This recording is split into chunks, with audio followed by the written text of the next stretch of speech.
syrah li sadri wa yassir li amri wahlul 'uqdatam min lisani yafqahu qawli. Assalamualaikum warahmatullahi wabarakatuh. Waalaikumsalam.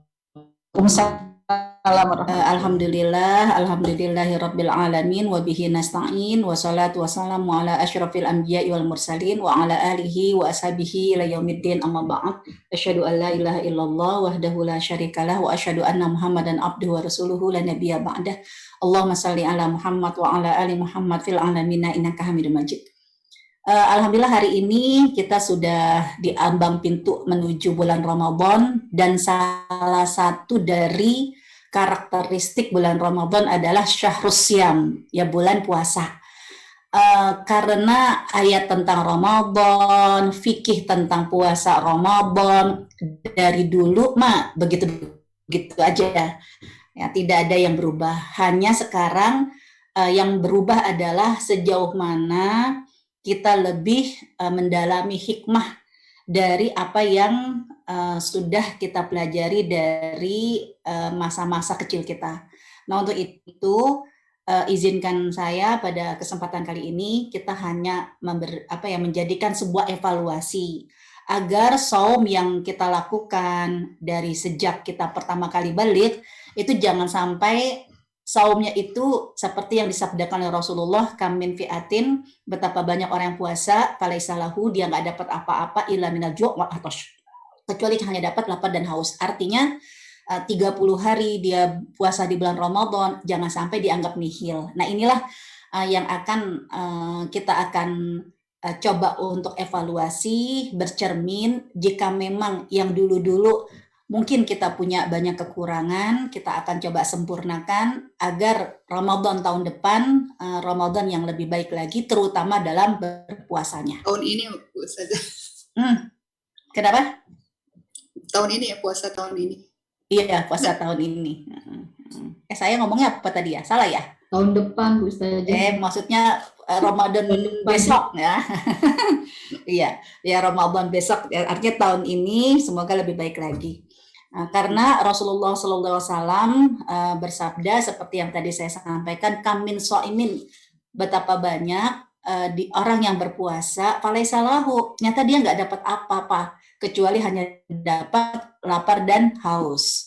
Karena orang puasa yang menahan lapar, menahan haus, pasti dia akan merasakan lapar dan haus. Tapi apakah puasa kita itu diterima? Kan kita perlu mencari deteksi. Karena tidak ada satupun dalil yang bisa menjadi referensi, wah puasa saya ini diterima, puasa saya ditolak, kan nggak begitu. Mau tidak mau kan sensitif hati kita yang bisa mengevaluasi kira-kira kita ini seperti apa dalam saum Ramadan. Nah, untuk itu ada beberapa mungkin sekedar cermin ya untuk mengevaluasi kira-kira apakah puasa kita masuk kategori moga-moga yang makbul, diterima oleh Allah Subhanahu wa taala, atau ada perlu yang direvisi. Yaitu apa? Yang pertama, bukankah dalam surat Al-Baqarah ayat 183 tentang puasa Ramadan, Allah menyebutkan orang yang berpuasa diberikan oleh Allah sebuah anugerah, ya sebuah hadiah, yaitu la'allakum tattaqun, agar kalian bertakwa. Itulah yang ada dalam surat Al-Baqarah, ya ayyuhalladzina amanu kutiba alaikumussyam, diwajibkan kepada kalian berpuasa sebagaimana diwajibkan kepada kaum sebelum kalian, la'allakum tattaqun, agar kalian bertakwa. Artinya orang yang sukses, makbul puasanya, dia harus semakin tebal takwanya. Apa itu takwa? Nah, takwa jangan lupa ada dalam surat At-Tahrim, surat 66, ayat 6, yaitu satu sikap sensitif, ya ayyuhalladzina amanu qu anfusakum. Orang yang bertakwa pasti menjaga dirinya, wa ahlikum, dan keluarganya dari api neraka. Sensitif agar kita sebagai seorang istri, sebagai seorang ibu, bahwa dengan puasa kita akan menjadikan kita orang yang bertakwa, di mana orang yang bertakwa itu ibu yang bertakwa, istri yang bertakwa, dia punya visi dan misi, akan memboyong semua keluarganya masuk ke dalam surga. tidak akan membiarkan salah satu keluarganya masuk ke dalam api neraka. Rasa bahwa kita punya tanggung jawab agar memboyong semuanya masuk ke dalam surga, kepedulian, jangan sampai berbuat baik sendirian, tidak mengajak keluarga, atau kita melihat kemaksiatan di dalam keluarga kita cuek aja. Nah, kalau itu terjadi, berarti ada yang tidak beres dalam puasa kita. Kenapa? Kok Allah Subhanahu wa taala tidak anugerahkan kepada kita ketakwaan. Tunggu sebentar deh. Tadi kayaknya tetangga nggak ngetok-ngetok. Kenapa kalau jam segini ngetok terus? Sebentar.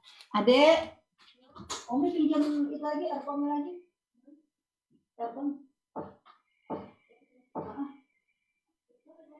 Aset. Tolong. Ini kok ngetok-ngetok. Ya, jadi evaluasi yang pertama, sudahkah sekian tahun kita berpuasa, semakin tebal ketakwaan kita, semakin kita peduli kebaikan yang kita lakukan tidak hanya dilakukan oleh kita, tapi kita akan peduli mengajak sekeluarga untuk melakukan bersama-sama kebaikan dan bersama-sama mencegah kemungkaran. Ini salah satu detektor kita untuk mengetahui kira-kira anugerah hadiah dari Allah pada saat kita berpuasa, yaitu la'allakum tattaqun, agar kalian bertakwa, sudahkah diraih oleh kita. Yang pertama. Terus yang kedua, ya, orang yang berpuasa, salah satu dari fadilahnya adalah kamin so'imin, liso'imi da'watun lam turat. Bagi orang yang berpuasa, doanya tidak tertolak. Nah, jadi kita bisa mengevaluasi. Mungkin bisa jadi ada di antara kita, kok ada hajat yang insya Allah hajat itu baik, tapi kenapa ya kok hajatnya belum dikabulkan sama Allah Subhanahu wa taala? Bukankah Allah tidak akan pernah ingkar janji? Bukankah Allah itu tidak akan pernah lupa ya dengan jaminan yang Allah sudah sebutkan, yang Allah sudah janjikan dalam hadis bahwa orang yang berpuasa itu doanya tidak tertolak. Tapi kenapa? Kok ada hajat kita, bolak-balik kita berdoa dari tahun ke tahun, kenapa hajat ini kok belum dikabulkan oleh Allah Subhanahu wa taala? Pasti Allah Maha mendengar. Pasti Allah janji akan mengabulkan. Nah, bisa jadi ada hal-hal yang menyebabkan syarat terkabulnya doa itu belum kita penuhi. Di antaranya bisa jadi waktu kita berpuasa, ada hal-hal yang menyebabkan puasa kita ini ya tidak diterima oleh Allah Subhanahu wa taala. Kalau puasanya nggak diterima, otomatis kan fadilah yang lain seperti doa yang makbul juga masih ditahan oleh Allah Subhanahu wa taala.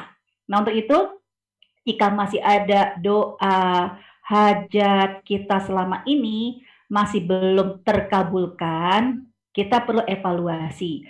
Jangan-jangan tidak terkabulkannya itu sebab ada yang gagal dari saum kita. Kemudian yang ketiga, ini yang kita na'udzubillah min dzalik, kita berlindung. Ya, karena salah satu dari keutamaan orang yang berpuasa, dia diberikan kesempatan masuk ke pintu Ar-Rayyan. Nah, kita kepingin ini adalah impian kita, Allah terima semua puasa kita dan Allah pun akan menganugerahkan fadilah, termasuk nanti kita akan masuk ke dalam surga melalui pintu Ar-Rayyan, pintu yang hanya dimasuki oleh orang-orang yang shaimin. Agar kita tidak termasuk orang-orang yang merugi, ya untuk itulah bismillah pada kesempatan kali ini fikih shaum yang akan kita bahas. Sekali lagi kita mencoba hanya mengevaluasi praktek-praktek yang sudah kita lakukan, sudahkah standar seperti yang diterapkan oleh Allah Subhanahu wa taala. Karena puasa adalah dalam hadis qudsi, as-shaum li, puasa itu urusan aku kata Allah. Wa ana ajzi bihi, dan hanya aku yang paling pantas membalasnya. Berarti mau tidak mau kita harus ketat, ya super ketat, mencari tahu kira-kira syarat-syarat agar puasa kita itu diterima, bukan sekedar lapar dan haus, itu seperti apa. Ya, dalam beribadah, terutama dalam puasa, itu kan ada rukun. Kalau rukun berarti tidak boleh ditinggalkan. Ya, kalau ditinggalkan bisa jadi akan batal puasanya. Kalau batal berarti puasanya secara kuantitas nggak dianggap. Kita menganggap alhamdulillah hari ini kita sudah selesai 30 hari, tapi bisa jadi gara-gara salah satu rukun tidak terpenuhi kan nggak dianggap berpuasa. Apalagi fadilahnya. Nah, ada dua yang menjadi rukun puasa. Pertama apa? Rukun puasa adalah niat. Maksudnya niat di sini jangan disibukkan dengan gimana cara prakteknya. Ya, gimana ya prakteknya? Kita bacanya kapan? Nawaitu shauma ghadin an ada'i di syahri ramadhana hadis sanati lillahi ta'ala, itu dibacanya kapan? Terus kalau yang nggak bisa pakai bahasa Arab, pakai bahasa Indonesia boleh nggak? Bukan bab itu berkaitan dengan rukun puasa. Rukun puasa berarti yang pertama ya berkaitan dengan niat, soal innamal a'malu binniyat. Amal ini tergantung dari niatnya. Jadi kita niatnya ini puasa karena siapa? Puasa karena Allah atau puasa biar salah satu program diet, kan gitu. Kalau yang niatnya karena Allah, ya maka Allah akan menerima amalnya karena innama a'malu binniyat wa innamal likulli imri'in ma nawa. Segala sesuatu tergantung dari niatnya. Tapi kalau puasanya karena urusan-urusan tersendiri, urusan duniawi, ya dia akan dapat puasa itu. Bisa jadi dia kehilangan fadilah dari Allah Subhanahu wa taala. Dia kehilangan ya diterimanya puasa karena Allah hanya menerima puasa seseorang yang niatnya lillahi ta'ala. Ini yang pertama soal niat. Terus yang kedua, soal niat nanti kita akan bahas berkaitan dengan prakteknya, misalnya nih ya soal niat. Ya, jangan sampai puasa ini bab niat lillahi ta'ala sih udah, tapi pada saat kita meniatkan puasa digabung antara puasa wajib dengan puasa sunnah.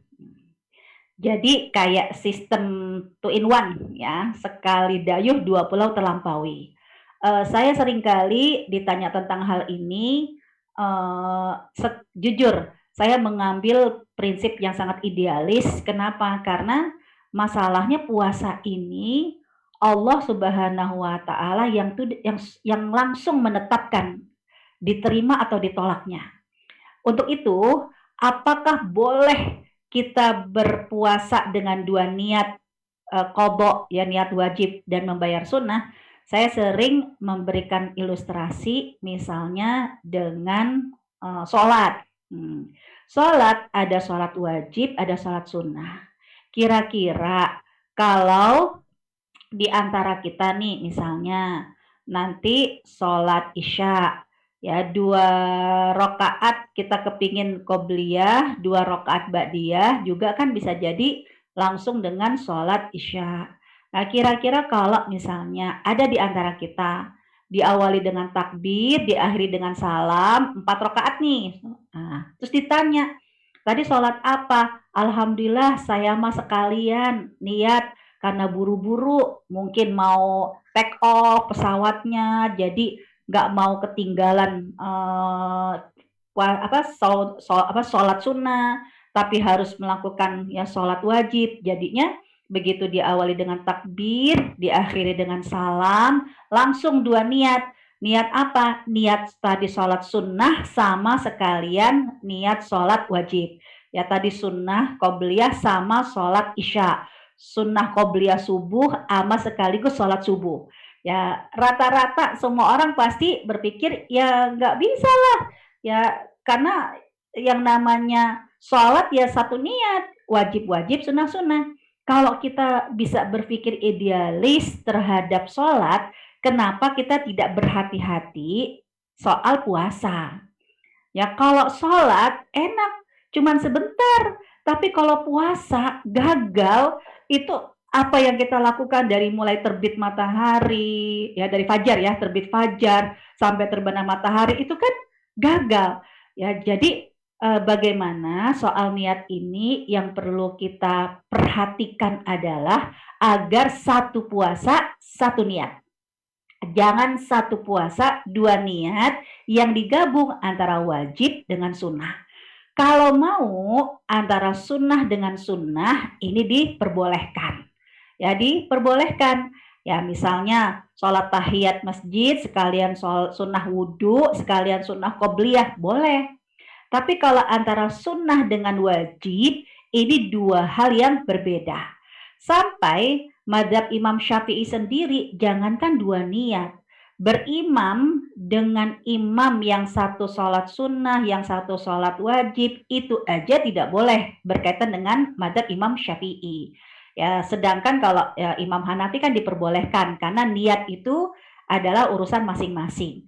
Artinya apa? Apalagi ini dalam satu niat untuk dalam satu perbuatan untuk dua niat. Ya, ini perlu diperhatikan. Warning, jangan sampai bakhil lah, pelit sama Allah Subhanahu wa taala. Jadi kalau memang mau bayar qadha, ya udah bayar qadha aja. Nggak usah diniatkan dengan saum sunnah. Karena seringkali ada yang menggunakan membayar qadhanya itu di hari-hari saum sunnah.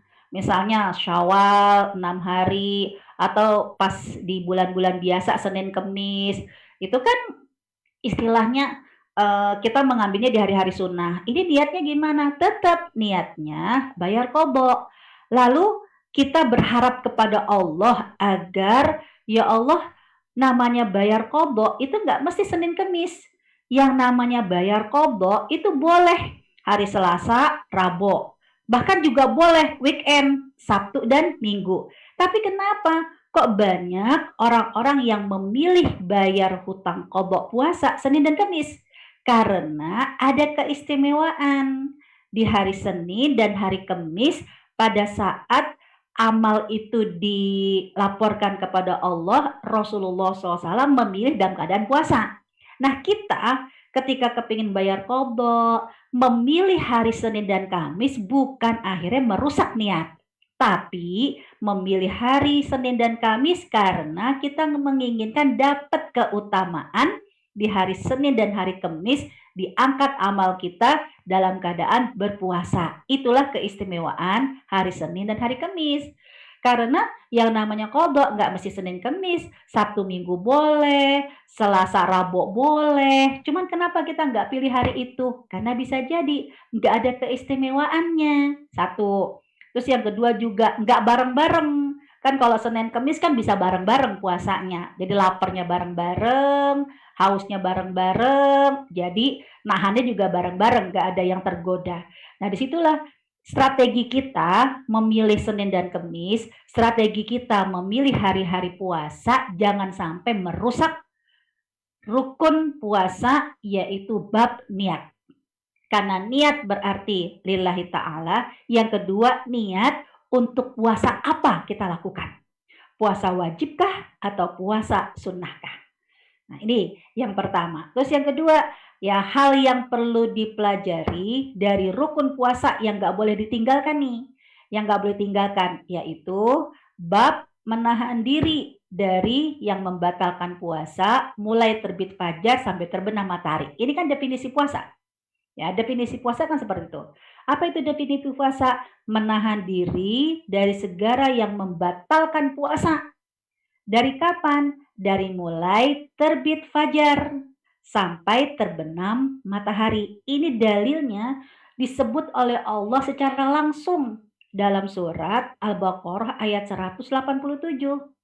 Ya, di mana dimulai dari Allah Subhanahu wa taala berfirman tentang halalnya bagi suami istri untuk beribadah suami istri ya di malam hari. Uhillalakum lailatus siyami rafatsu ila nisaikum. Hunna libasul lakum wa antum libasul lahun. Ya, tapi di dalam ayat ini juga Allah Subhanahu wa taala menyebutkan tentang Rukun puasa yaitu timing. Dari kapankah kamu gak boleh makan, gak boleh minum, gak boleh melakukan hal-hal yang membatalkan puasa. Dari kapan? Ya disebutkan di ayatnya. Wakulu, washrobu, ya setelah larangan hubungan suami istri, juga Allah meminta soal bab makan dan minum. Makanlah kalian, minumlah kalian hatta yatabayyana lakumul khaytul abyadu minal khaytil aswadi minal fajar. Makan dan minumlah kalian halal ya sampai kamu bisa membedakan benang hitam dengan benang putih di waktu fajar. Berarti Allah itu langsung menyebutkan masalah fajar. Waktu ya sampai kapan? Nah, itu disebutkan oleh Allah Subhanahu wa taala, "Tsumma atimus siyama ilal lail", yaitu sampai malam. Malam ditandai dengan terbenamnya matahari. Hal yang seperti ini sudah kita sering dengar. Tapi apakah prakteknya? Kita berhati-hati. Karena jangan sampai ketidakhati-hatian kita, dua rukun ini, na'udzubillah min dzalik, membuat kita gagal dalam berpuasa. Apa prakteknya? Allah menyuruh kita gak boleh makan, gak boleh minum, itu bukan tergantung dengan azan. Karena azan tergantung sama muadzin. Apalagi kalau di Indonesia, mungkin kalau di Hong Kong ya masjid-masjid antara satu dengan masjid yang lain kan nggak bersaut-sautan. Tapi kalau di Indonesia itu kan bisa jadi bersaut-sautan. Bahkan nggak hanya masjid, tayangan azan di televisi pun juga berbeda-beda. Akhirnya bisa jadi ibunya yang menyuruh anaknya untuk mengontrol mana yang azan duluan, mana yang azan belakangan. Ya, akhirnya kalau di waktu maghrib anaknya yang disuruh sama ibunya, ya pencet saluran TV ini, pencet saluran TV ini, cari mana yang azan duluan. Dia mempraktekkan bahwa boleh berbuka, boleh makan dan minum tergantung azan. Padahal azan itu bukan patroli waktu sahur atau buka. Bukan azan, karena azan tergantung muadzin. Mungkin lebih enaknya saya mau cerita pengalaman di masyarakat sekitar saya dulu tuh, ya itu masjid biasanya kan azannya belakangan karena yang mengisi masjid itu anak-anak muda. Sedangkan musola biasanya azannya belakangan karena yang menyemarakkan musola-musola biasanya kan orang-orang yang sudah tua-tua. Itu terjadi di lingkungan saya dulu. Ya, akhirnya apa? Praktek dalam mempercepat berbuka dan memperlambat waktu sahur, akhirnya prakteknya salah. Ya, mempercepat berbuka, ibu-ibu itu akhirnya malah mencari mana yang adzan duluan. Tapi memperlambat sahur, mencari mana yang adzan belakangan. Nah, biasanya apa? Kalau pas maghrib, walaupun musola belum maghrib, tapi masjid udah maghrib, atau masjid di ujung sana udah adzan maghrib, nah biasanya ibunya udah bilang, itu udah azan, udah azan, udah azan. Nah, sedangkan kalau sahur, itu patokannya bukan adzan di masjid, patokannya adzan di musola. Karena musola itu kan orang tua, orang yang udah sepuh, jadi adzannya lama. Kalau maghrib dia minum dulu, baru adzan. Tapi kalau sahur bisa jadi kan dia juga lambat azannya. Ya, jadi kalau pas sahur orang tua menyuruh patokannya walaupun masjid udah adzan subuh, tapi kalau musola belum, ya udah musola aja. Di situ saya terjadi gejolak, kok kayak begini? Padahal kan yang namanya adzan itu tergantung muadzin. Ya, sedangkan yang namanya boleh atau tidaknya berpuasa, ya tidak boleh makan dan tidak boleh minum, kapan boleh makan, kapan boleh minum. Allah tuh menyebutnya bukan dengan adzan, tapi dengan waktu fajar.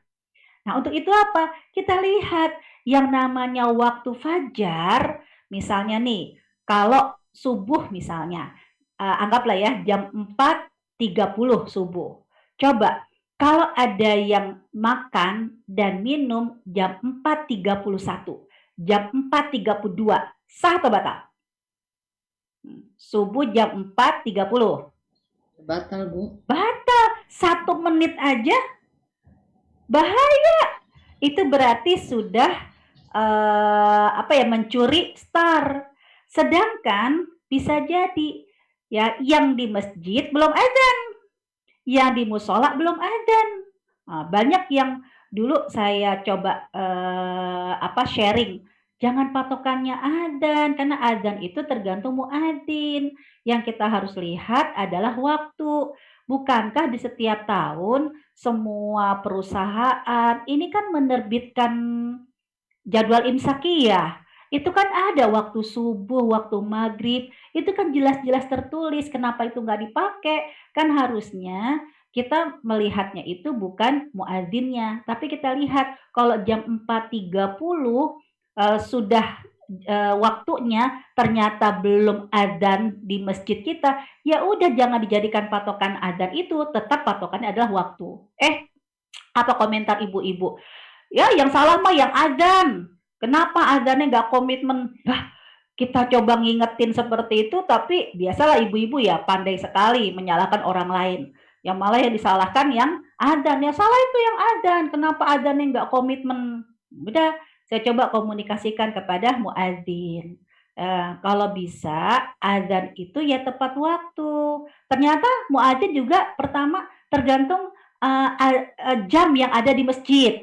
Ya jamnya kecepatan kek, jamnya kelambatan kek, ya itu tergantung patokan jam yang di masjid. Kalau yang di musola beda lagi.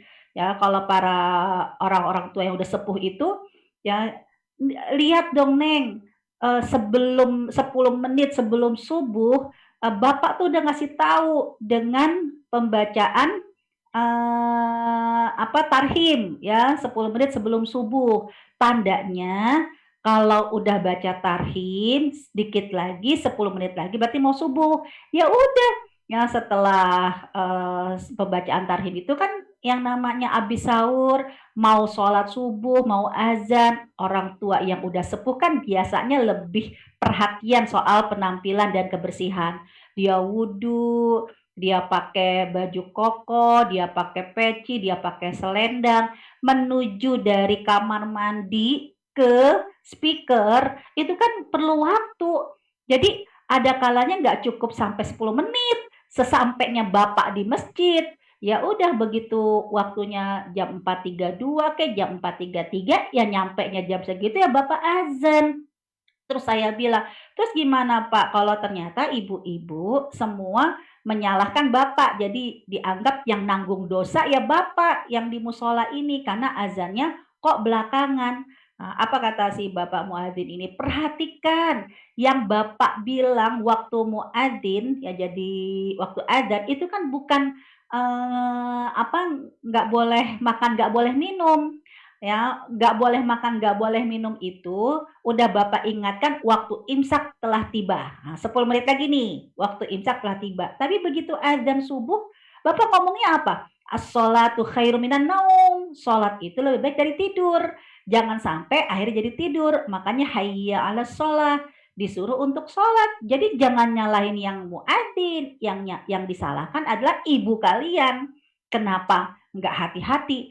Nah dari sinilah akhirnya, ya Allah, kita mau tidak mau sebagai seorang istri, sebagai seorang ibu yang paling menentukan penjagaan, jangan sampai anak-anak kita gara-gara soal tidak komitmen waktu, orang lain yang disalahkan orang lain, tapi ternyata menyebabkan sekeluarga puasanya tidak diterima. Untuk itu, ya hal-hal yang seperti ini jangan dianggap sepele karena Allah sudah menyebutkan pengharaman nggak boleh makan itu mulai dari waktu fajar sampai alail waktu maghrib. Nah untuk itulah ya hal yang kesalahan sering terjadi ya bisa jadi nih di antara kita uh, selain tidak komitmen dengan waktu sholat. Karena saya sering tanya, kan kita udah sering tuh dibagi-bagi sama masjid jadwal imsakiyah, subuh jam sekian, maghrib jam sekian. Karena sejak saya mendapatkan pengalaman itu, saya mendidik anak-anak saya tidak menjadikan patokan azan di masjid maupun azan di TV. Karena saya pernah juga berdialog ya dengan salah satu dari stasiun televisi. Saya cuma bilang, kenapa sih kok kalau adzan itu antara satu stasiun dengan satu stasiun yang lain beda-beda. Ya padahal akhirnya menyebabkan ibu-ibu itu kalau maghrib nyuruh anaknya pegang remote, buka stasiun ini, buka stasiun ini, buka ini, buka ini, cari mana yang azan duluan. Terus apa kata mereka? Bu, ya sama Bu, kita kan adzan itu bukan untuk menyuruh berbuka, tapi adzan itu kan untuk menyuruh sholat satu. Terus kenapa nggak bisa komitmen? Kan jam itu kan bisa kita jadikan kesepakatan ya dengan kita kita setting otomatis aja deh. Semua jam kan bisa jadi sama di daerah itu. Kenapa bisa beda-beda? Terus apa kata mereka? Bu, tolong dipahami kita itu stasiun TV yang makannya dari iklan. Terus ya tergantung perusahaan yang membayar iklan itu. Kalau dia memang membayarnya sebelum maghrib, berarti ya harus dituntaskan dulu sampai selesai iklannya. Tapi kalau sudah selesai penayangan iklan, kemudian tidak ada lagi yang bisa ditayangkan karena tidak ada yang membayar untuk sebelum maghrib, nah itu kan karena lebih mahal pembayaran sebelum maghrib. Ya udah, paling kan ditayangkannya ya dengan tulisan selamat berbuka puasa. Ya itu kan cuman persiapan. Sesungguhnya ya tergantung orang tua masing-masing. Nah, dari sini saya jadi berpikir, ya Allah, tidak ada yang bisa melindungi anak-anak kita. Tidak ada yang bisa melindungi puasa keluarga kita kecuali kita yang menjadi satpam di meja makan. Karena kalau ibunya bilang belum, anak gak berani makan. Ya, kata bapaknya buka, buka, buka, belum, tunggu. Itu gak ada yang berani menyentuh makanan. Nah untuk itulah ya kita perlu kesepakatan. Kita perlu praktis agar hal-hal yang sangat sederhana tapi berakibat fatal ini perlu kita kita jaga jangan sampai terulang kembali. Kemudian yang keempat, ya hal yang terjadi lagi nih bisa jadi cara membayar hutangnya. Kalau tadi niat, kalau yang kedua cara membayar hutang. Karena bagaimanakah mekanisme dalam membayar hutang itu sudah disebutkan oleh Allah 2 ayat secara lengkap. Surat Al-Baqarah 184 dan 185. Hanya kita perlu memahami secara fikih. Ya, sebelum bahas secara fikih, tujuan kenapa berbeda-beda dalam membayar hutang puasa, mana yang boleh fidyah, mana yang harus puasa, mana yang harus kafarat. Sebelum kita bahas tentang khilafiyah itu, 2 tujuan kenapa terjadi khilafiyah harus kita pahami. Karena jangan sampai dari tahun ke tahun pertanyaannya itu-itu aja. Orang yang hamil boleh nggak? Ya cuman bayar fidyah aja. Sebab kata Ustadz di sana harus bayar kodok juga karena bla bla bla bla. Artinya apa harusnya permasalahan itu dari ke tahun-tahun bukan menjadi bukan jadi konflik, bukan menjadi malah tambah bingung. Tapi tambah semakin bersyukur kepada Allah Subhanahu wa taala. Semakin bertambah iman kita kepada Allah, semakin kita tambah menyadari Allah itu Rahman dan Rahim. Kenapa demikian? Lihat di ayat 184 185. Di ujung ayat, sebelum saya baca di awal, ya kita lihat di ujung ayat, 2 ujung ayat ini tujuannya Allah apa? Ketika menjelaskan tentang masalah di antaranya hutang puasa. Ya, in kuntum ta'lamun. Agar kalian mengetahui. Berarti ini ada ilmu yang Allah ingin ajarkan, jangan sampai salah paham. Karena nanti kalau salah paham, salah praktek. Kalau salah praktek, bisa jadi nanti akan jadi masalah. Ya, jadi ada ilmunya harus dipahami dan Allah secara jelas-jelas menjelaskan ilmu ini tidak samar-samar. 1. Yang kedua di ayat 185, tujuannya apa? Juga membahas tentang masalah cara membayar hutang puasa. Wala'allakum tashkurun, agar kalian bersyukur. Orang yang memiliki ilmu tentang cara membayar hutang puasa gak akan makin mudoyik, gak akan makin sempit. Bingung saya makin ngaji makin bingung, kata Ustadz ini begini, kata Ustadz ini begitu. Enggak, harusnya semakin dia ngaji, semakin dia tambah ilmu dan semakin bersyukur. Ya Allah, luar biasa ya Allah itu Rahman, Allah itu Rahim. Nah, untuk itulah kita harus tahu gimana cara membayar hutang puasa, kapan fidyah, kapan puasa, dan kapan kifarat, dan menyelesaikan secara objektif khilafiyah yang ada. Kita lanjutkan. Nah, sekarang nih ya tips dulu.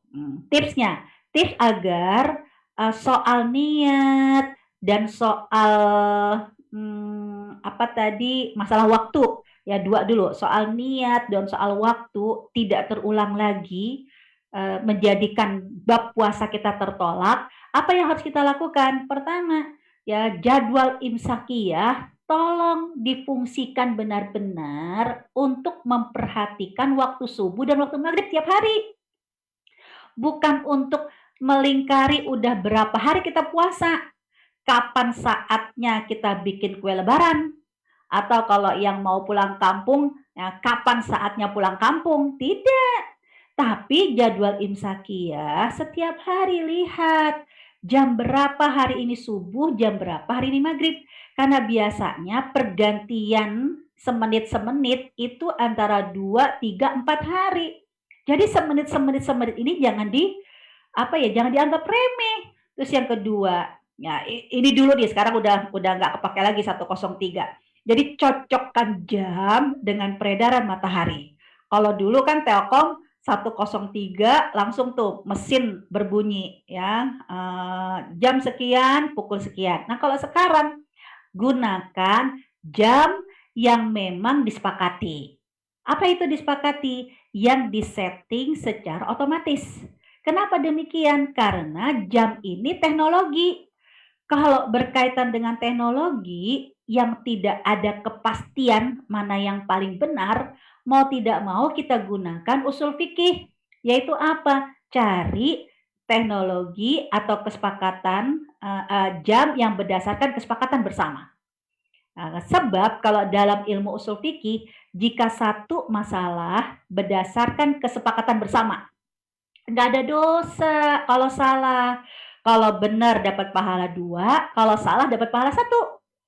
Jadi jam yang kita pakai bukan jam yang ada di rumah kita. Karena mohon maaf, kadang ibu-ibu kan beda. Jam di kamar, jam tidur, jam waktu kerja, jam di dapur kan beda-beda. Ada yang tepat waktu, ada yang dicepetin. Nah, ini nggak dipakai soal berpuasa. Kalau soal berpuasa yang meringankan kita biar kita tidak kena dosa, cari waktu yang disepakati bersama. Nah, ini biasanya dengan settingan otomatis. Karena kalau settingan otomatis mau di laptop, mau di handphone manapun juga, dengan provider manapun juga pasti sama. Nah, kenapa harus pakai itu? Sekali lagi, kalau berdasarkan kesepakatan bersama, tidak ada yang dosa. Kalau salah dapat pahala 1, kalau benar dapat pahala 2. Ini yang perlu kita perhatikan. Jadi setiap hari lihat jam waktu imsakiyah jam berapa, lihat ya waktu setting jam otomatis. Jangan lagi mengandalkan adzan. Karena adzan tergantung dari muadzin. Ya, kecuali kalau adzannya memang disetting otomatis yang sesuai dengan waktu yang disepakati, nggak masalah. Tapi kalau adzannya adalah manual, ya manusia biasa, ya ini bisa jadi 1 menit lebih, 1 menit kurang, ini bahaya. Ya, kedua, enggak, yang berikutnya, yaitu perhatikan ya waktu imsak. Karena dulu mungkin tahun 80, 90, anak-anak kita masih sangat hati-hati dengan jadwal imsakiyah, yaitu di waktu pas imsak. Ya, karena imsak itu kan biasa 10 menit sebelum adzan. Tapi anak-anak generasi tahun 2000, seperti anak saya itu udah banyak informasi taunya yang akhirnya tidak berhati-hati. Contohnya apa? Kan kalau imsak masih boleh makan, imsak itu masih boleh minum. Imsak itu artinya menahan, bukan berarti gak boleh makan, gak boleh minum. Betul, imsak itu 10 menit sebelum subuh. Kenapa disebut imsak? Imsak itu artinya menahan. Warning, hati-hati. Jangan sampai gara-gara kita tidak hati-hati jadwal imsak, Akhirnya terjadilah hal-hal yang tidak diinginkan. Batal puasa kita gara-gara seteguk air yang belum ketelen. Contoh apa? Udah tahu 10 menit mau subuh. Masih kupas apel, makannya sambil nonton, nyantai-nyantai.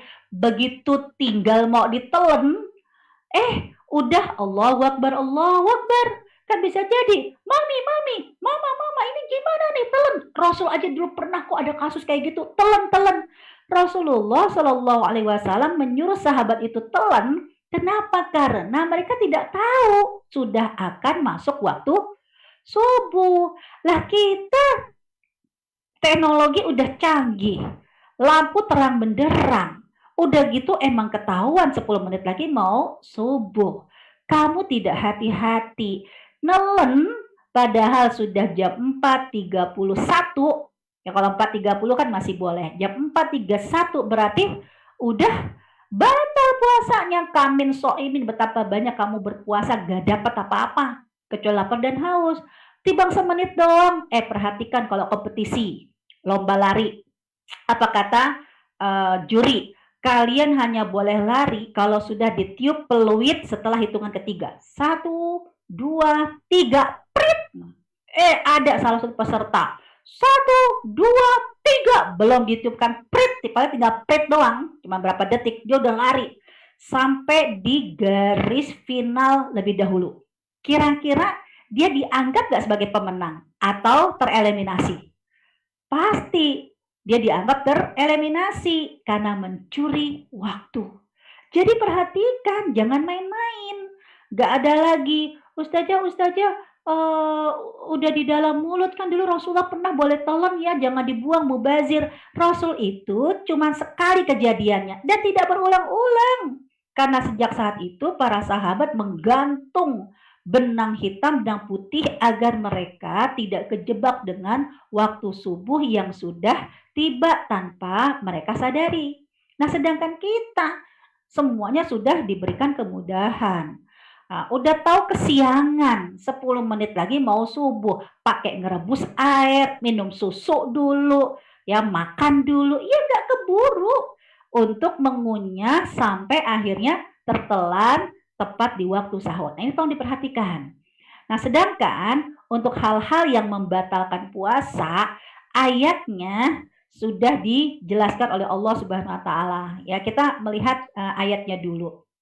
Karena di surat Al-Baqarah ayat 184 Allah Subhanahu wa taala sudah mengingatkan yang namanya puasa ayyaman ma'dudat. Puasa ini hari-harinya bisa dihitung. Berarti apa? Bisa hitung-hitungan kita sesuai dengan umur kita. Contoh yang paling ringan aja deh, yang umur pertama kali balik umur 10 tahun. Sekarang umur 20 tahun. Berarti kan 10 tahun ketemu Ramadan. Kalau 10 tahun ketemu Ramadan dengan puasa 1 bulan 30 hari, otomatis bisa jadi dia harus memenuhi kuota puasa 300 hari. Ya, kalau yang 30 umurnya berarti kan 3 kali 2 kan 600. Nah, hitungan 600 antara kita dengan siapapun yang seusia dengan kita ketemu 2 kali harus sama 600. Jangan sampai kok ada di antara kita yang hutang puasanya itu jumlah puasanya kok cuma 500 ya, yang harusnya 600 kok cuma 500. Kemana yang 100? Oh, yang 100 bisa jadi itu ketika umur 10 ya, kita haid mungkin 10 hari sampai umur 20 kan bisa jadi di masa-masa kita SMP, SMA, kuliah, sampai awal-awal kerja kita jadi manusia modern metropolitan deh yang lupa ya dengan agama, yang kita sibuk dengan dunia. Akhirnya 10 tahun dari usia 10 sampai usia 20 haidnya kita nggak berpuasa di bulan Ramadan pada saat itu, lupa dibayar. karena mabuk dunia. Nggak bisa sekarang udah umur 40, umur 50, udah jadi istri yang soliha, udah jadi aktivis keislaman. Lalu yang 10 hari haid ya di usia kita umur 10 sampai 20 tahun, berarti 10 tahun yang lalu tidak dibayar, cuman sekedar ya Allah maaf ya dulu mah kita belum tahu ilmunya, ya kita belum ngerti agama, ya kita masih sibuk dengan dunia, alhamdulillah hari ini kita sudah dapat hidayah. Nggak bisa yang 100 itu ditinggalkan 10 tahun yang lalu karena alasan tidak tahu, alasan tidak paham, nanti akan dikonfirmasi sama malaikat. Nggak tahu, nggak nyari tahu, nggak mau tahu, sok tahu atau pura-pura nggak tahu. Karena sampai kapanpun juga setiap manusia yang ketemu Ramadan, dia harus puasanya 30 hari. Mau kamu bisa jadi di antaranya famangkana minkum maridon, kalau di antara kamu pas Ramadan sakit atau dalam keadaan musafir, nggak berpuasa nggak apa-apa. Tapi fa'iddatum min ayyamin ukhar. Kan harus mengganti di hari-hari yang lain. Jadi mau suami istri, mau orang tua anak, yang penting sudah balik berapa puluh kali kamu ketemu Ramadan, ya jumlah puasanya harus sama. Ya kalau ada yang membatalkan di hari itu karena sakit atau karena musafir, kamu harus mengganti di hari-hari yang lain. Hari-hari yang lain di ayat ini tidak disebutkan dengan kondisinya harus di bulan Sya'ban di tahun berikutnya. Itu adalah idenya Aisyah radhiyallahu an dan para fuqaha. Ya para sahabat, para ulama fikih agar membuat kita tidak lalai, hutang tahun ini dibayarkan sampai tahun berikutnya. Kalau para sahabat bulan Rajab, kalau Ibunda Aisyah sampai bulan Sya'ban. Tapi bukan berarti yang tidak terbayar sampai datang Ramadan berikutnya udah selesai begitu saja. Ya udah nggak keburu mau gimana? Ya tetap. Ya Allah tidak menyebutkan batasannya hanya di hari-hari yang lain. Satu. Terus Allah juga tidak meminta untuk adanya penggandaan nominal. Kalau kemarin 2 berarti tahun berikutnya 4. Kalau 4 berarti 8. Tidak. Tetap dengan fa'iddatum min ayyamin ukhar. Iddah kamu mengganti kamu sesuai dengan hari-hari yang kamu tinggalkan itu di hari-hari yang lain. Nah, di sini ada istilah adalah qadha. Siapakah yang harus membayar dengan qadha? Berarti puasa. Ini para ulama tafsir yang menyebutkan ya bisa jadi tambahannya adalah orang yang makan minum menduga sudah waktu maghrib. Padahal belum maghrib. Dia pun harus kena qadha 1 karena gagal puasanya dari terbit fajar sampai terbenam matahari. Orang yang muntah dengan sengaja, orang yang berniat untuk berbuka, ya capek jauh mau musafir. Ya Allah nanti kuat nggak ya, kalau kuat alhamdulillah, kalau enggak ya gimana mungkin buka, udah niat berbuka. Ya Islam itu menegaskan tentang masalah keyakinan hitam putih. Kalau udah mulai ragu-ragu maka akan jadi batal. Ya, atau disebut dengan sakit juga ya yang harus bayar dengan qadha adalah orang yang haid, orang yang nifas. Orang yang haid, orang yang nifas dia harus membayar dengan qadha. Kemudian yang berikutnya gunakan ayat ini. Tapi wa 'alal ladzina yutiqunahu. Bagi orang-orang yang tidak mampu.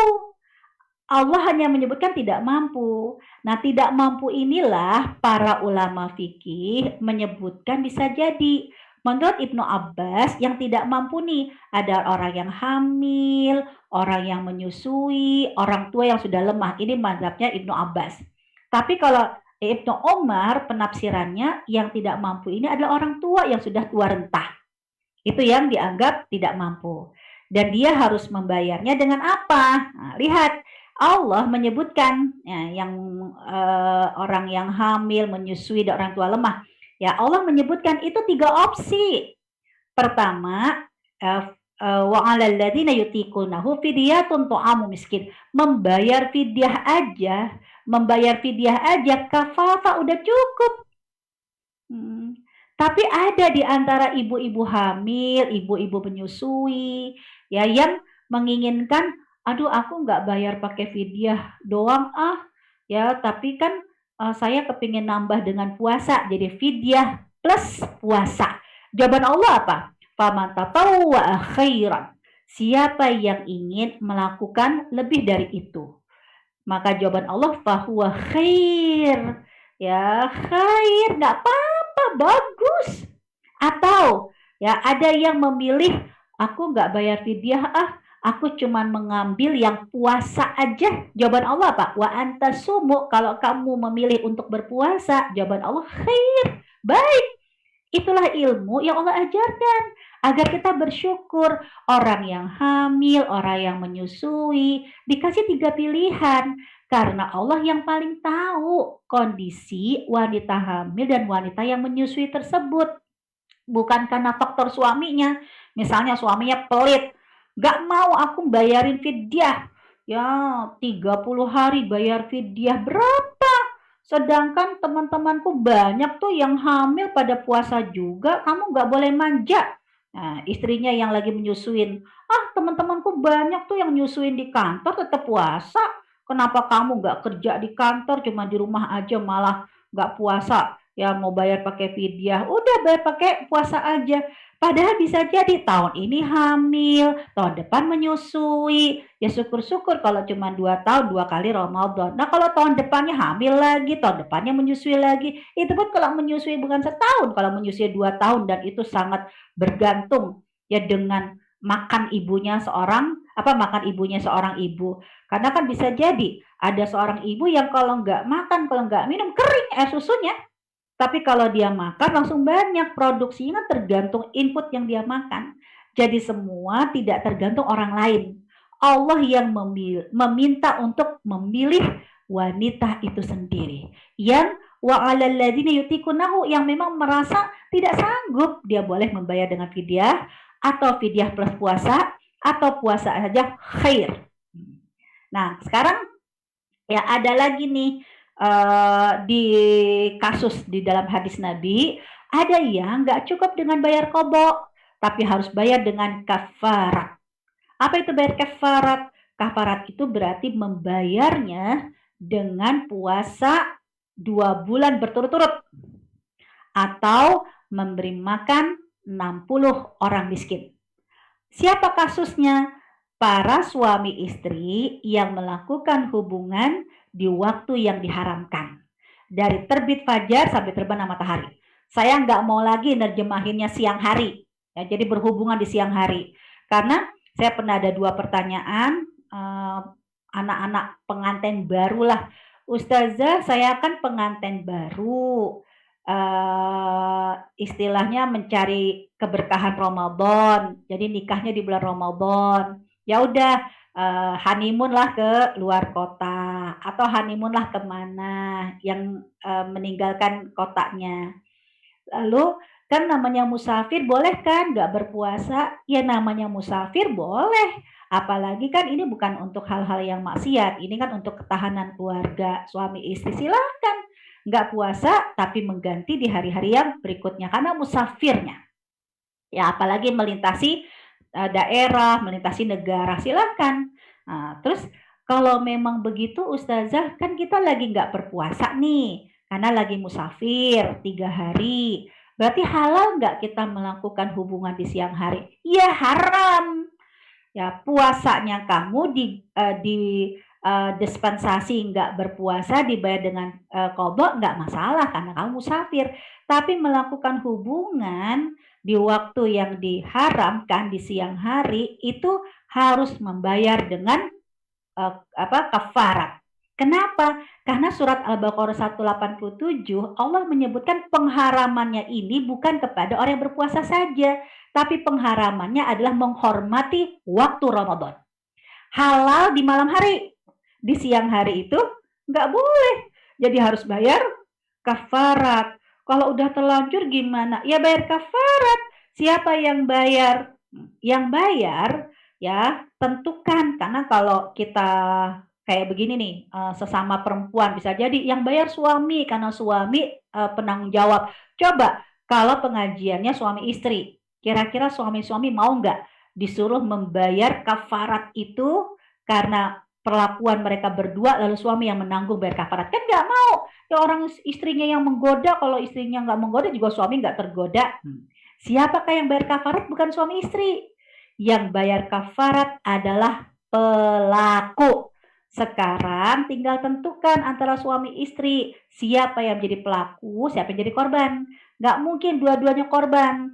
Bisa jadi justru malah dua-duanya pelaku. Kalau dua-duanya pelaku, puasa ini berkaitan dengan ibadah pribadi, ibadah personal, bukan ibadah keluarga. Ya, bayar hutangnya bukan bayar hutang bersama, bayar hutangnya masing-masing. Jadi bayarnya berapa? 2 bulan berturut-turut puasanya. 2 bulan. Boleh nggak? Berarti kan kalau berdua 4 bulan. Siapa yang bilang berdua 4 bulan? Masing-masing 2 bulan. Bukan berarti akhirnya dua pasang berarti sepasang berarti 4 bulan. Kalau 4 bulan berarti hari ini puasa, hari ini besok gantian suami istri. Ya nggak boleh. Harus masing-masing 2 bulan. Itu yang saya tegaskan. Ada lagi yang nanya, Ustazah kan kalau nggak boleh yang siang hari ya. Kalau misalnya masih pagi atau sore gimana? Astagfirullahaladzim.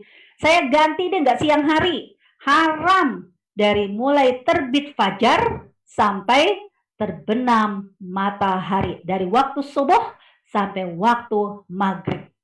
Nggak ada alasan. Terus kalau kita nggak sanggup 2 bulan, memberi makan 60 orang miskin. Kalau sepasang berarti 120.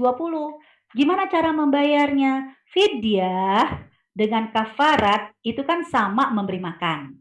Hanya kalau fidyah 1 hari 1 orang. Kalau kafarat 1 kali melakukan 60 orang. Nah, berapa yang harus kita keluarkan? Seperti apa yang kita makan? Jadi kalau kita makannya berapa kali? Wajibnya orang berpuasa 1 kali. Jadi paling tidak kita membayar 1 kali makan seharga yang kita makan. Ya, kalau di Indonesia nih, ya kamu biasa makan apa? Resto Padang atau warung Padang? Karena resto Padang harga ayam bakar dengan ayam bakar warung Padang beda. Jangan sampai ngasihnya warung Padang padahal kita biasa makan restoran Padang. Harus sesuai dengan apa yang kita makan. Minimal 1 kali makan 1 fidyah. Ya, 1 orang miskin. Terus boleh nggak bayarnya secara langsung pakai akad nggak? Kalau secara langsung nggak perlu pakai akad. Tapi kalau mau titip kayak di dompet duafa, mau titip ya harus ada akadnya. Ini untuk bayar fidyah agar nanti dari tim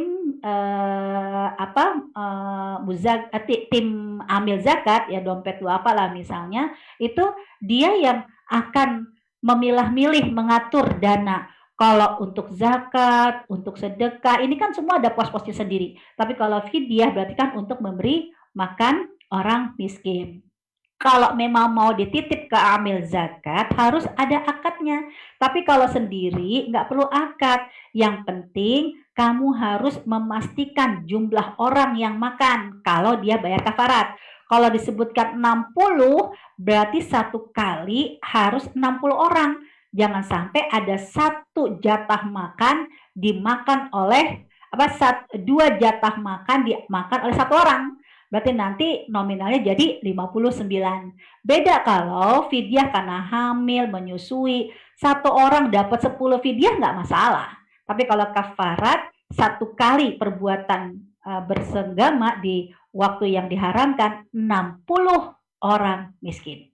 Nah, hal-hal yang seperti inilah Allah sebutkan di ayat ke-185. Kenapa dijelaskan secara detail? Karena yuridullahu bikumul yusra. Allah menginginkan kemudahan bagi kamu, wala yuridu bikumul usra, tidak menginginkan kesulitan bagi kamu, ya, agar ujung ayatnya itu wala'allakum tashkurun, agar kalian bersyukur. Ya, kira-kira inilah yang ini masih ada ya. Ya, ada lagi nanti nih mitos-mitos yang membatalkan puasa. Nah, ini kalau tadi kan masalah rukun yang sudah jelas. Sekarang mitos. Soal mitos berarti jangan sampai nanti Allah marah sama kita gara-gara kita mengambil alih halal atau haram berdasarkan persepsi kita.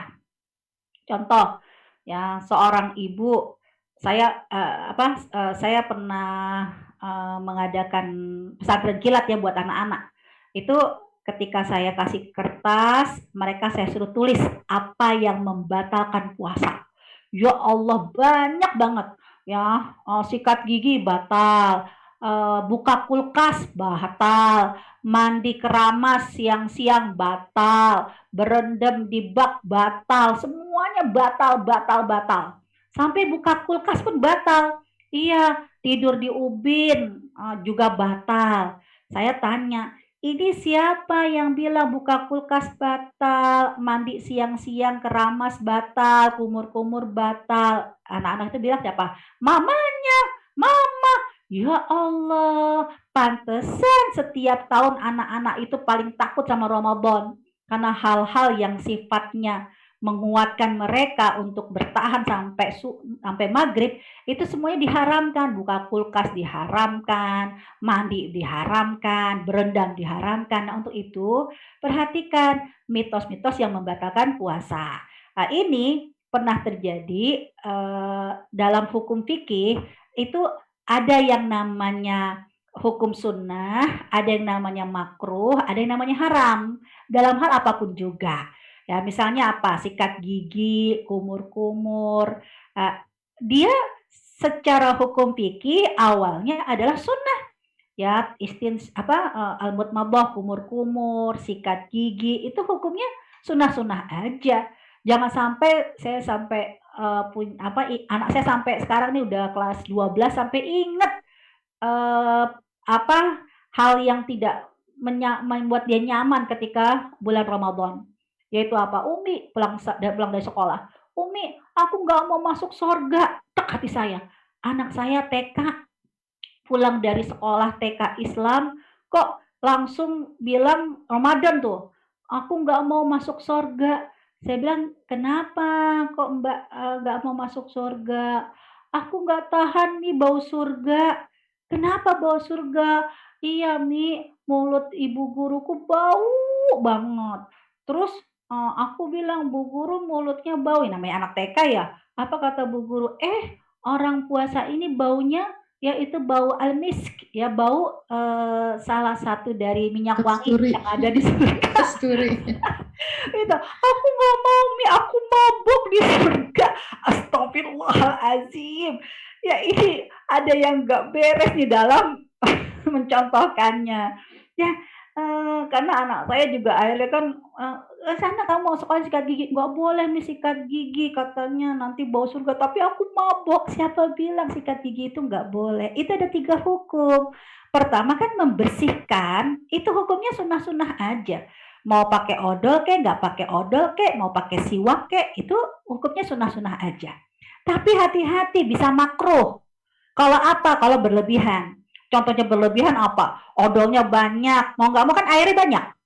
Ya sikat giginya sampai ke belakang-belakang, mau nggak mau kan air sampai ke belakang-belakang. Itu jadi makruh. Kenapa makruh? Kalau ternyata gara-gara air yang berlebihan, makruh, sifatnya air kan ke bawah, mengalir ke bawah. Nah kalau udah kumur-kumurnya, apalagi yang kumur-kumur, mohon maaf yang gitu loh. Nah itu tiba-tiba tertelan, jatuhnya haram. Jadi kalau mau sikat gigi, menghilangkan bau ala kadarnya aja. Ya agar tidak terlalu bau. Orang lain kan kasihan. Nah sekarang mah pandemi, alhamdulillah semua pakai masker. Jadi mabok bau sendiri ya, mabok sendiri. Ya tapi kalau guru Quran yang dia harus beradaptasi sama anak sekolah, ya kasihan lah. Anak-anak bisa tambah pusing kalau aroma mulut gurunya bau dan menganggap ini bau surga. Nah, hal-hal yang seperti ini harus diperhatikan. Jangan semuanya langsung bilang batal-batal. Ya, ada yang hukumnya sunnah, makruh, dan mubah. Termasuk mandi. Ini pernah ada kasus zaman Rasulullah. Ada seorang sahabat, ya Rasulullah, diadukan. Ini ada fulan, dia berendam di bak mandi sampai seleher.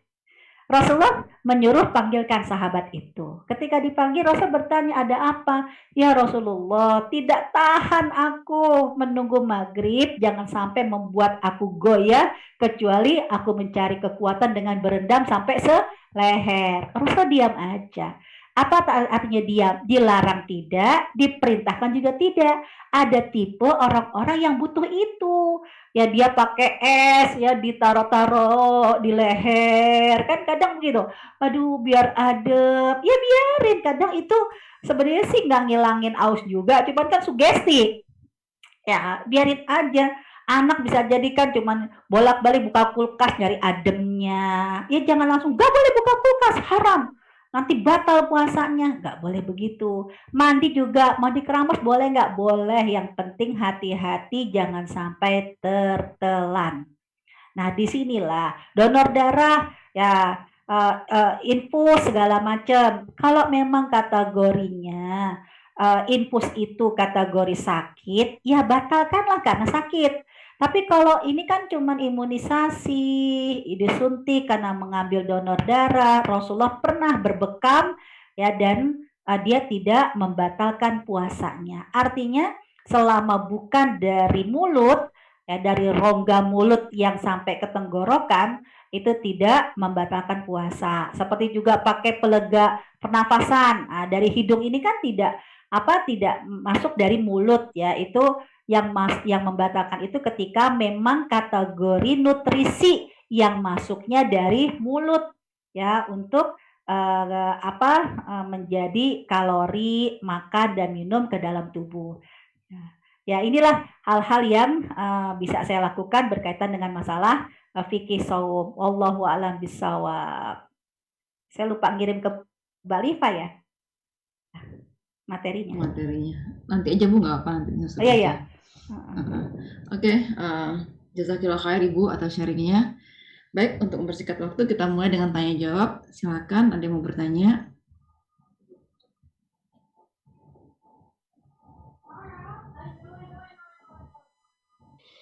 Ada yang mau bertanya? Silakan. Saya mau bertanya, yang tadi Bu Ustazah bilang itu kan kayak saya kan punya anak 3, bertubi-tubi tuh. Menyusul nanti hamil lagi nanti ASI eksklusif, itu lahiran. Nah, itu saya udah bayar vidya, Bu Ustazah. Nah, di sisi itu kan selagi kita masih sehat, kita membayarnya ya. Nah, kalau nggak bayar itu gimana hukumnya? Mbak Liva mau pakai madhab yang mana? Kalau mau pakai yang fidyah saja, yakinlah dengan fidyah ini. Udah kafafah cukup. Tapi kalau aku nggak mau fidyah doang, aku mau pengennya fidyah sama puasa. Mengambil itu berarti harus dilengkapi dengan membayar qadha. Karena banyak juga orang-orang yang madhab seperti itu. Ya udah, sekarang anaknya udah besar kan, udah bisa puasa kan, ya udah bayar puasa 3 anak, berarti 3 bulan. 3 bulan, 3 bulan kan? Ya, 3 kali Ramadan, ya berarti kan 90 hari. Ya kalau memang pakainya pendapat yang itu 90 hari dicicil selama hidup, ya silakan aja. Artinya semua itu jawaban Allah adalah khair. Baik. Jadi boleh-boleh aja mana yang kita pilih ya Bu ya, sah-sah aja ya. Jelas-jelas Allah bilang khair in kuntum ta'lamun. Kalau kalian mengetahuinya. Gitu ya. Jadi jangan terlalu khawatir. Pokoknya pilihannya ada ya udah, yang mana merasa yakin aja gitu aja. Tapi kalau menurut Bu Ustazah tuh lebih baiknya tuh gimana? Jangankan menurut saya, suaminya Mbak Lipa aja nggak boleh menentukan. Ya, Bunda jangan fidyah doang, Bunda sehat kok. Ya daripada Bunda makan melulu, mendingan sekalian itu ngurusin badan, puasa tuh 90 hari. Suami aja nggak boleh ya mendikte seperti itu. Yang paling tahu soal puasa, menahan lapar dan haus adalah kita. Dan jangan sampai memilih akhirnya jadi rasa berat di hati. akhirnya nggak bersyukur. Padahal ayat 185 Allah jelaskan tentang hutang puasa ini tujuannya apa? La'allakum tashkurun. Ayo kalian bersyukur. Malah males banget ya jadi orang Islam. Siapa sih yang kepengen kita hamil, menyusui, hamil lagi, nyusuin lagi, hamil lagi, nyusuin lagi. Itu baru 3, ada yang 7. Teman saya 7. Oh my God, 14 tahun. Tapi ya Bu Ustazah, maaf nyambung Ya. sama Ibu Liva. Saya juga melakukan itu Bu Ustazah. Jadi kesini-sininya Yang saya mana satu melakukan yang mana? Oh, membayar puasa lagi gitu. Ya nggak apa-apa. Air. Iya, hire. Cuma maksudnya gini. Air. Enggak, kadang-kadang mungkin kalau menurut saya itu kadang-kadang persepsinya orang nih, kalau bayar video aja kesannya kurang iman gitu kali. Kesannya gitu, padahal kan enggak. Sininya itu banyak sekali memang ustadz-ustadz yang memang menyarankan untuk mengkodok juga gitu kan. Benar. Terus Ustadz apa ustazah? ustadz. Dua-duanya lah. Ya Ustaz kan yang Ustadz ngerasain kagak ngerti, hamil. nggak ngerti dia hamil Jadi nyusuin. yang saya lakukan adalah toh saya sudah fidyah gitu. Jadi sesemampunya saya mengkodok. Tapi saya sempat bilang begini sama anak-anak, Mami punya utang gitu, dan hutang itu bisa dibalaskan Kasih apa anaknya? sama anak-anak gini. Kalau misalnya nanti Mami kurang umur gitu, pendek umurnya, nggak sampai selesai, kalian bantuin ya gitu. Ini soalnya waktu itu hamil kalian. Aduh sama deh. Mami, kalau boleh aku milih, aku gak mau dilahirkan dari Mami yang mewarisi utang. Nah lo, akhirnya Tapi prinsip Ustazah, bersyukurnya jadi hilang. Tapi benar Ustazah, saya ngalamin sendiri ya. Saya itu saya tuh lagi nyusuin, kemudian bulan Ramadan, terus saya nggak puasa. Saya puasa, nyoba puasa, itu langsung berhenti ASI-nya memang. Jadi sejak itu saya ngerti, rupanya itu memang ada orang yang berpengaruh. Karena tapi saya juga punya ipar yang lancar-lancar aja tuh, hamil-hamil puasa gitu ya, menyusui puasa nggak masalah. Tapi pas di sayanya, begitu anak saya umur 8 bulan, kemudian saya puasa, itu Kering. 3 hari, 4 hari kering gitu. Itu tuh yang saya agak menyesalkan juga akhirnya gitu loh. Ternyata tuh nggak semua orang tuh punya yang sama gitu. Berarti sebenarnya punya pilihan ya. Orang boleh bayar fidyah atau puasa, atau fidyah dan puasa gitu. Itu gampang sebenarnya gitu loh. Allah nggak menyebutkan dengan ahsan yang paling baik, tapi Allah menyebutkan khair. Artinya apa? Baik, ya. Khair ini kembali kepada maslahat dan mudarat kita yang merasakan. Jadi kalau Bu Dini merasakan aku dengan puasa, anak berapa Bu? 3. Aku puasa 90 hari, suamiku makin sayang, kenapa aku makin langsing gitu kan. No problem. Tapi kalau suami, ya Allah mah, kapan bisa dideketin, mau sahur lagi. Kan kejadian. Iya, benar. Kan begitu ya, kepengennya Senin Kemis, tapi ya kita kan nggak tahu kebutuhan suami mendesaknya kapan ya kan, artinya diselesaikanlah suami istri berdua. Nggak, karena memang salah satu yang bikin agak-agak kemarin repot, bukan kemarin maksudnya, wah saya ini kayaknya nggak bakal dapet yang namanya puasa Senin Kamis gitu loh, karena saya pakai buat kodok, itu pun jarang-jarang juga sih Bu Ustazah, saya tidak terlalu istiqomah juga. Aku deh. Iya, kalau memang mau milih yang 90 jangan Senin Kamis doang, minta izin ya Selasa Rebo, Sabtu Minggu kan gitu. Saya baru tahu kalau ternyata memang khusus untuk kodo itu kita bebas-bebas aja ya, nggak ada yang dibilang nggak boleh, Sabtu Minggu nggak boleh gitu ya. Makanya nggak boleh suami. Sedangkan yang namanya istri ketika berpuasa harus ya ridho suami. Iya. Terima kasih Bu Ustazah. Sama-sama. Khair pokoknya. Ada lagi? Next, pertanyaan lain? Bu Ustazah, tadi ada yang lupa Bu, gimana ya tadi?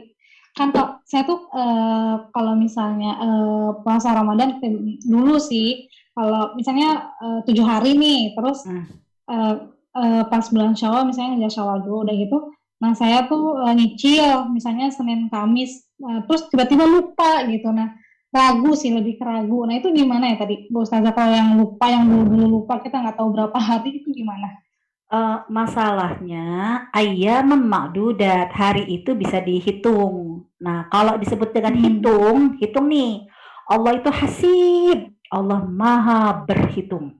Jadi harus kita persiapkan catatan dari kebiasaan kita.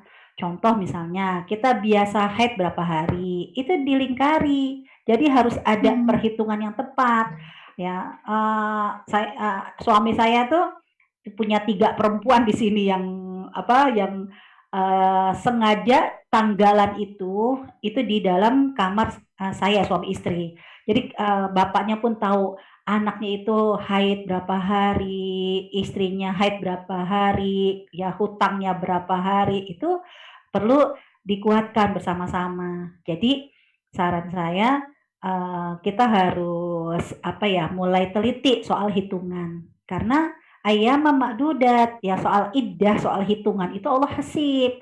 Mulai sekarang lah kita ingat-ingat biasanya kita tipe yang haid itu berapa hari. 1. Terus yang kedua, kita biasa tipe yang suka bayar hutang full atau ninggal-ninggal. Nah, itu kan kita yang paling tahu. Aku bayar si hutang, tapi ya kadang main 8 paling bayar 5. Nah, itu kan bisa ketebak. Dan gak cuma yang sekarang, Bu Sinta. Dari pertama kali kita haid. Jadi kalau misalnya yang dulu-dulu tuh yang lupa itu misalnya kita hitung nih, terus ngira-ngiranya itu. Yang penting sekarang kita ikhtiar dulu hitung-hitung. Nah setelah itu kita mohon sama Allah petunjuk. Karena puasa ini yang bisa bernegosiasi keringanan adalah Allah. Nah, jadi dengan hitung-hitungan kita coba, kayaknya tahun itu aku usia segini, kita kan yang paling tahu. Siapa kita kan kita yang paling tahu. Nah, setelah berdasarkan hitung-hitungan, karena Islam nggak boleh di atas keraguan-raguan. Islam itu hitam putih. Jadi kita ikhtiar dengan menghitung-hitung dulu, ya itu untuk kita. Tapi untuk anak-anak kita, tolong ya gimana di kalender itu tidak hanya ibu, bapak pun harus mengawal haid anaknya di setiap bulan. Ramadan pun Ramadan pun hutang berapa, bayarnya sudah berapa. Nah ini harus ada keterbukaan, saksi di antara keluarga. Begitu Bu Sinta. Coba hitung-hitung dulu, setelah itu minta petunjuk sama Allah. Baik, Ustazah, makasih. Sama-sama. Dihitung-hitung kok banyak ya, Bu? Dia soal hitung-hitung kok banyak. Iya, kan ya maksudnya ya mungkin ya kalau dulu kan apalagi masih muda, belum tahu, sadarnya baru belakangan gitu loh. Jadi kalau dihitung itu kok banyak banget ya. Dan saya gini, saya sendiri juga lupa apakah saya bayarnya mungkin misalnya nih saya mensnya 6 hari, bayarnya juga mungkin cuma 3 hari gitu loh. Karena juga mungkin orang tua dulu juga nggak terlalu perhatian, dan kita juga nggak ya mungkin karena kita imannya masih lemah banget ya Ibu ya. Jadi puasa juga karena disuruh puasa Ramadan gitu loh. Nah, taubatnya kan baru belakangan nih Bu. Jadi itu aja udah bisa dihitung. Bu Media aja udah bisa haid 6 hari. Ya paling gitu. Iya, tapi kan jadinya banyak puasa itu. Kok jadi ribuan ini? Alhamdulillah masih diberi kesempatan hidup, kan begitu kan? Tinggal kita kita mencoba maksimal aja kali ya, berusaha untuk maksimal, terus kemudian minta ampun sebanyak-banyaknya gitu kali ya Bu. Iya, betul. Ibu saya udah belum Mbak Sinta? Saya mau nanya nih Bu, sebenarnya bukan ragu ya, lebih agak ini aja gitu, maksudnya ini ada nggak sih hadisnya atau ada nggak apanya gitu loh. Kalau kita sholat tarawih dan sholat witir bersama imam itu sama dengan sholat semalaman gitu ya hadisnya Ibu ya. Nah, kemudian itu kan sholat tarawih itu kan kayak qiyamul lail. Nah, kemudian ada tahajud yang kita biasa kerjakan di luar bulan Ramadan. Nah, kemudian begitu Ramadan ada qiyamul lail namanya tarawih. Nah, ini saya pengen tahu Bu, apakah Rasulullah SAW itu mengerjakan tahajud di saat Ramadan gitu? Pengen tahu. Maksudnya kalau iya tuh, soalnya saya pernah dengar punya itu, saya nggak, Ustaz selalu bilang ini, ya udah boleh kok tahajud. Saya selalu cuma dengar selalu kata-kata gitu doang, tapi saya tidak pernah mendengar ini loh hadisnya Rasulullah tuh sholat tahajud loh gitu loh misalnya. Ada nggak sih Bu hadisnya atau apa gitu? Ya, jadi Allah menyuruh kita untuk man qoma Ramadhana, ya, beribadah ya qiyam ya, beribadah di malam hari dengan sholat, itu menggunakan kata-kata yang berbeda-beda. Nggak ada penyebutan kata tarawih. Ya, yang ada adalah qiyamul lail, ya, menyebutkan dengan qiyamul lail. Nah, itu ada hadisnya Rasulullah SAW ketika di bulan Ramadan, Rasul itu man qoma Ramadan, menegakkan sholat di bulan Ramadan. Untuk Rasulullah nih, Ramadan itu kan 11 rakaat. Ya, ada yang kalanya 4-4-3, ada yang kalanya 2-2. Ya, itu dua-duanya dilakukan sama Rasulullah SAW. Nah, istilah kemudian akhirnya itu tarawih, itulah istilah para sahabat. Ketika para sahabat menjadikan tarawih, reha, istirahat mereka dari kehidupan dunia. Nah, kemudian sampai Umar bin Khattab nggak mencukupkan hanya 11 rakaat. Dia menambah. Nah, menambahnya ini boleh dengan sekaligus di awal, boleh juga nanti kan di penghujung malam. Akhir malam. Nah, bahasanya tahajud, bahasanya kemudian sholat, ya tahajud lah. Tahajud itu kan Allah yang menyebutkan istilah malam itu kamu dengan fatahajat bihi nafilatan, kamu menegakkan sholat di malam hari. Itu istilah tahajud kan ada di surat Al-Isra. Al-Dariyat ya. Al-Dariyat atau Al-Isra? Iya, sorry, Al-Isra ya. Kalau Al-Dariyat itu tentang istighfar ya. Ya itu, yang di ayat ke-79. Ya. Dan sebagai lakukanlah sholat tahajud ya, sholat tahajud itu kan fatahajat bihi ya, kita banyak melakukan sujud ya, permohonan kepada Allah Subhanahu Wa Taala. Nah, jadinya sekarang tinggal kita aja mau menambah dengan qiyamul lail, dengan cukup dengan tarawih aja, ada yang akhirnya cuma tarawih 4-4, lalu 3-nya nanti ya di penghujung malam. Nah, itu tidak ada yang melarang untuk man qoma Ramadan, memperbanyak ibadah sholat di bulan Ramadan, itu dengan niat macam-macam tuh nggak apa-apa. Ya dengan niat sholat hajat, ya dengan niat ya sholat qiyam, dengan niat sholat tahajud. Ada lagi kan sholat apa lagi ya, sholat tahajud, sholat malam, itu ya, sholat tahajud, sholat malam. Amat ya, sekarang kan istilahnya kalau di masjid-masjid itu qiyamul lail. Itu babnya para ulama lah yang akhirnya menuliskan istilah nama sholat-sholat malam yang bisa dilakukan. Karena kalau nanti istilahnya tarawih doang nih. Nah, sunnahnya di bulan Ramadan Rasulullah hanya 11. Sedangkan sunnahnya Umar bin Khattab itu 23. Itu kalau dibilang tarawih itu aja akhirnya jadi masalah di Indonesia. Nah, itu bid'ah ya. Ya padahal ya semua yang dilakukan oleh Umar bin Khattab adalah bid'ah bagi Umar. Tapi bagi kita kan sunnah. Nah, biar tidak jadi jatuhnya bid'ah, mengurangi konflik, ya udah 11 rakaat kita tarawih, malamnya dengan tahajud, dengan qiyamul lail, itu ada di dalam nas-nas yang kita memang diminta untuk memperbanyak ibadah malam dengan qiyamul lail. Ya, jadi kalau di masyarakat di rumah saya nih sekarang nggak pakai tahajud, nggak pakai istilahnya menambah tarawih itu, yaitu di malam hari dengan sholat qiyamul lail. Oh, oke. Jadi sah-sah saja ya sebenarnya Rasa ya. aja, karena yang memberikan nama-nama itu dalam fikih ya bukan Rasulullah, para sahabat. Enggak, saya Tentunya takutnya jadi kayak kan ada yang jangan berlebih-lebihan. Jadi misalnya karena Rasulullah cuma 11 rakaat, terus kalau kita nambahkan, kita kan biasa tuh sholat tarawih itu kan normal gitu loh. Selalu kita kerjakan minimal kalau di rumah sama suami, kalau nggak kan di sini kan jarang masjid-masjid bisa untuk laki-laki ya Ibu ya, atau jauh gitu loh. Nah jadi karena hadis itu, jadi kayaknya kalau kita tahajud tuh kayak apa nih nggak berlebih-lebihan ya gitu. Kan Rasulullah cuma 11 gitu.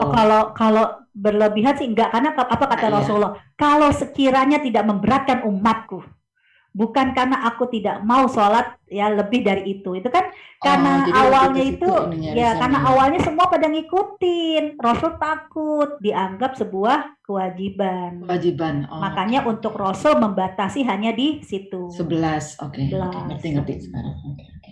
Ya, makasih Ibu. Sama-sama. Silakan yang lain. Assalamualaikum Bu. Saya mau tanya Waalaikumsalam. nih. Mbak Sasa. Iya. Lembut banget suaranya. Maaf tadi terlambat ngikutinnya. Ya, boleh. Saya mau bertanya Bu Ustazah, kalau seandainya saya mau membayar hutang puasa nih, saat ini itu jadwal imsak sama buka puasanya itu sama kayak di bulan Ramadan atau menyesuaikan saat ini Bu Ustazah? Jadwal sholat sesaat. Oke, terima Ada kasih. aplikasinya Mbak. Ada aplikasinya. Iya, baik. Oke, Iya baik. saya. Oke, makasih. Wassalamualaikum. Waalaikumsalam wabarakatuh. Ya kadang-kadang jadi ini Bu, karena kan kalau bulan Ramadan dikirimin tuh WhatsApp imsakia. Nah padahal kan sebenarnya kalau kita hari-hari kita kan udah ada aplikasi, kita bisa follow itu ya sebenarnya bisa ya, apalagi kan berdasarkan lokasi lagi kan, current location-nya ada gitu ya. Betul. Update lagi dimanapun kita berada. Gitu. Ya baik, silakan. Ini ada pertanyaan Bu Imet di chat Bu Sherly. Silakan, mana nih? Silakan baca aja Assalamualaikum Bu Ustazah, saya mau tanya, kita kan puasa tapi hampir jarang banget tarawih itu gimana? Puasa hukumnya wajib fa'ain, tapi kalau tarawih itu kan sunnah muakkad. Ya, tinggal kita bagaimana ingin menambah derajat mulia kita di sisi Allah Subhanahu wa Ta'ala. Kebutuhan itulah yang akhirnya para sahabat, salafus sholih, dan mungkin di antara kita semua menambah dengan sholat-sholat tarawih karena memang kita butuh untuk diangkat derajat oleh Allah Subhanahu wa Ta'ala. Tapi tidak menjadikan nggak sholat tarawih berarti puasanya nggak diterima. Enggak. Kalau puasa nggak dikerjakan dosa, tapi kalau tarawih adalah kebutuhan.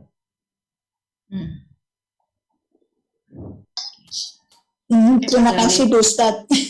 Sama-sama. Terima kasih. Iya, karena secara kita di Hong Kong ya, mungkin kalau kita ke masjid itu mungkin sekitar 1 jam. Kalau tarawih itu sendiri boleh. Gak ada masalah. Rasulullah itu 3 hari itu berjamaah. Hari keempat sampai berikutnya Rasul tidak pernah datang ke masjid. Kenapa? Karena nggak mau nanti dianggap sholat tarawih itu hukumnya wajib berjamaah di masjid. Begitu. Kalau perempuan mau tarawih ke masjid harus mengantongi izin suami. Begitu. Baik Bun, saya pikir karena harus kalau kita sholat tarawih kan memang harus rame-rame gitu. Enggak. Kalau suruh aja suami jangan diketawain aja dia mau baca kuliah makhluk biarin, atau berikan kayak meja berdiri ya untuk dia bisa membuka mushaf, kan kalau sholat sunnah tidak ada khilafiyah kan, diperbolehkan. Baik Bun, terima kasih. Sama-sama. Waalaikumsalam warahmatullahi wabarakatuh. Baik, ada lagi teman-teman? Nggak ada lagi? Oke, ini mungkin nih pertemuan kita yang terakhir ya Bu ya. Udah 4 kali pertemuan ya. Insya Allah. Jadi nanti kita mau rencananya sih ada Liva udah ngomong ya Liva ya kemarin ya? Belum, Bu. Ustazah belum ya? Kalau ada Jadi apa-apa, nanya-nanya by WA juga nggak apa-apa. nanti kita sharing nomor Ustazah ya. Tapi nanti kalau misalnya kita kan rencananya nih pengen kan mau Ramadan ini kita pengen ada intens Ustadz satu gitu loh Ya, yang nggak ini. apa-apa. Nah nanti kalau kita habis Ramadan kalau misalnya kita pengen kontak lagi untuk ngisi lagi, kita kontak Ibu lagi ya Bu. Siap.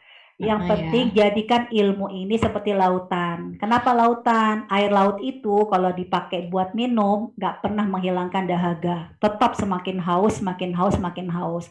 Belajarlah dengan siapapun yang membuat kita jadi semakin haus untuk menambah ilmu kita. Kan begitu. Benar. Oke, ya mudah-mudahan topik-topik masih banyak ya Bu. Ntar Liva ngecek ke Ibu ya. Siap. Topik yang ini ya, Insya Allah. Setelah kajian Bu Imet. Insya Ya, Allah. oke. Oke, Ibu udah selesai, nggak ada pertanyaan lagi? Ya, nggak ada ya? Insya Allah. Oke, kita tutup Ibu ininya dengan doa kafaratul majelis. Allahumma wa bihamdika asyhadu Asyhadu an an la la ilaha ilaha illa illa anta astaghfiruka wa atubu ilaik. ilaik. Jasa-